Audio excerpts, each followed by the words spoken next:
Junior, how you doing? I'm good. How are you? Good, thank you. I appreciate you taking the time to do this.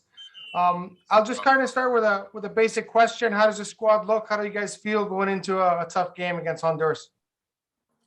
No, it's good. It's good. Everybody's here. Everybody's committed to the cause. Everybody's uh, rooting for each and one. Everybody wants to go out and get the job done. We started off the camp on high spirit, and everybody was excited to be back and be amongst one another and get that feeling back to be around the group squad and get your touches back in and find your feet back in training.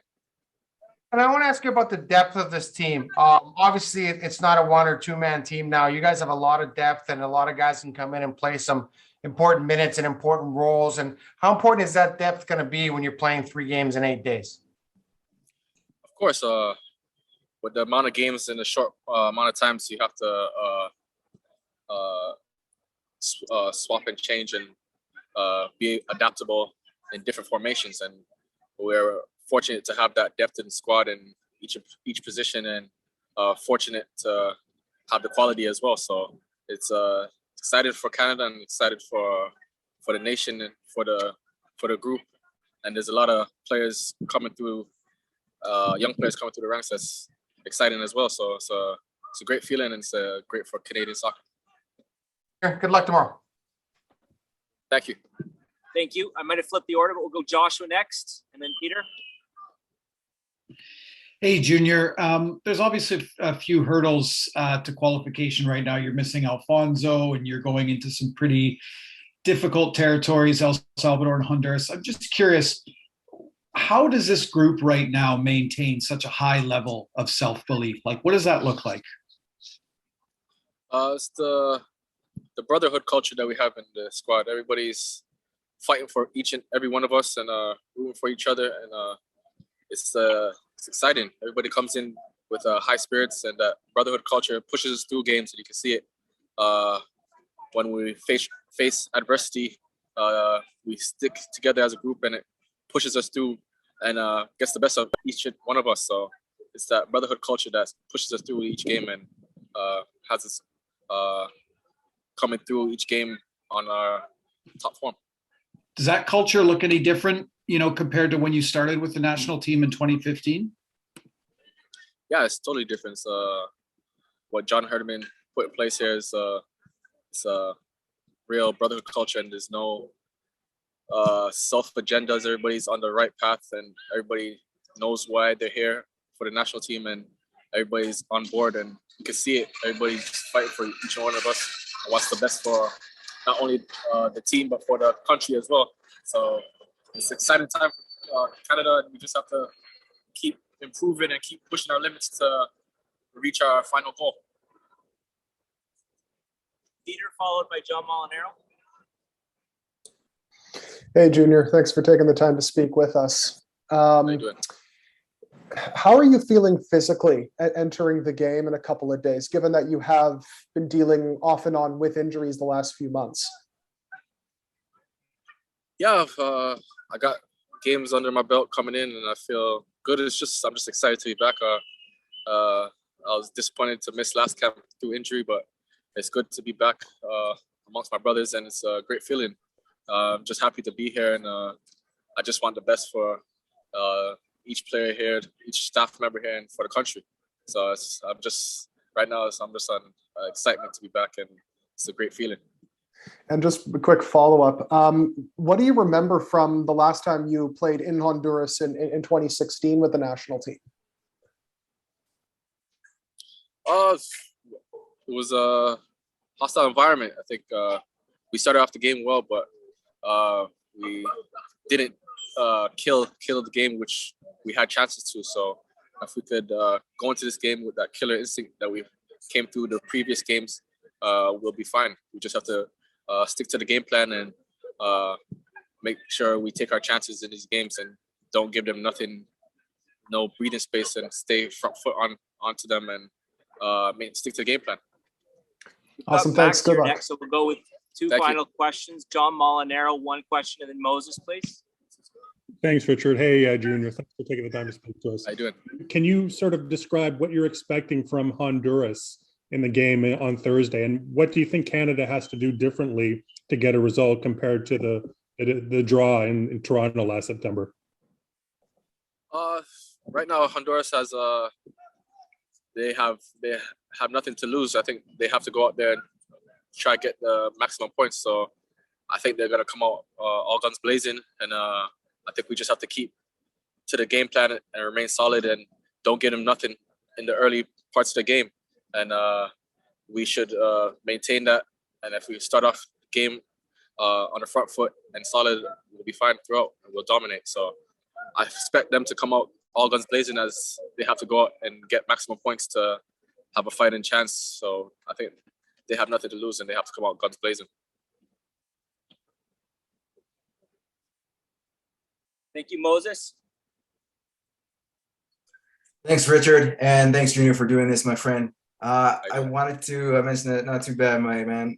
Excited to see what you guys are able to do this next little while. But I had to ask this one question in particular. We're past the halfway mark of the qualifiers. You guys are on top of the table. There's sometimes a certain bravado that can happen with that. Some people might be a little might cower away from that leadership role. But how nice does it feel to be atop of the table? Is there a certain air of confidence that has grown within the group? Can you speak to how that is like amongst, I guess, the members of the squad, including your coach?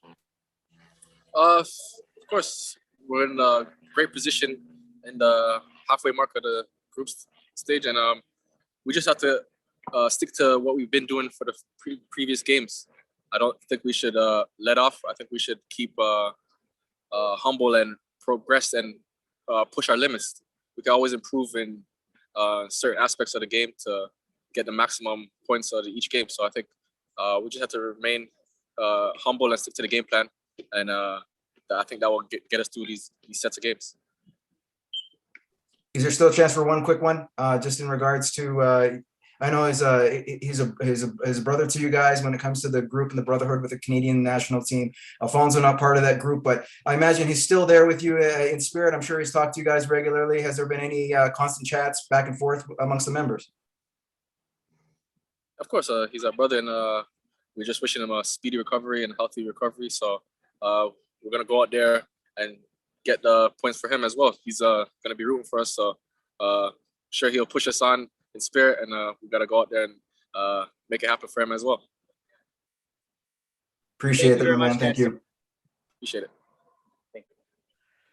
Salut Maxime, c'est Gavino d'IMFC Radio. Écoute Maxime, c'est une fenêtre internationale très importante. Vous allez jouer 2 matchs sur 3 sur la route. Alfonso Davies n'est pas là. On ne sait pas si Steven Estacchio va être là. Beaucoup de voyagements. Vous allez passer de température tropicale à Hamilton à retourner au chaud. Sachant tout ça, est-ce que cette fenêtre internationale-là, c'est la plus compliquée de tout ce qui s'en vient? Et peut-être, est-ce que les objectifs sont à la baisse, sachant que tout est là. Ah, franchement, l'objectif, c'est 3 victoires, commençant un match à la fois. On sait très bien la réalité qui nous attend. Aller au Honduras, revenir à Hamilton. Et oui, c'est sûr et certain qu'il y a un changement de climat entre les 3 matchs où on va jouer. En fait, contre 2 va se ressembler. Honduras et Salvador, on s'entend qu'il va être très chaud, humide.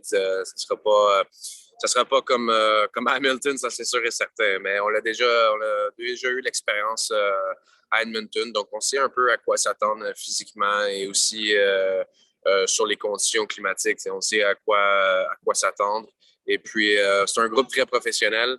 Oui, je suis d'accord que ça va être une fenêtre difficile parce que justement, on sait c'est quoi un peu le landscape, si tu me permets l'expression. On sait c'est quoi notre réalité de voyager, d'aller au Honduras, revenir à Hamilton et puis finir au Salvador.